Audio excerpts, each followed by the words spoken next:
Kapag po ba may lumapit sa inyo na beginner at nagpapasuggest kung anong magandang motor, ano po sasuggest nyo? Manual or matic? Okay, una sa lahat, JT ulit ng motor.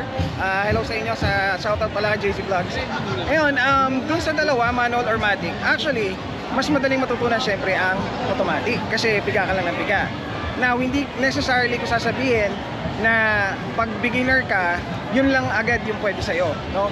Kasi meron namang madaling matuto ng manual at meron ding mas magugustuhan yung manual.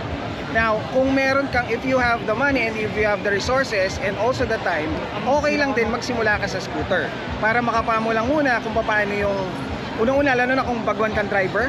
Kung matagal ka ng driver, okay lang na mag-stick ka agad sa manual.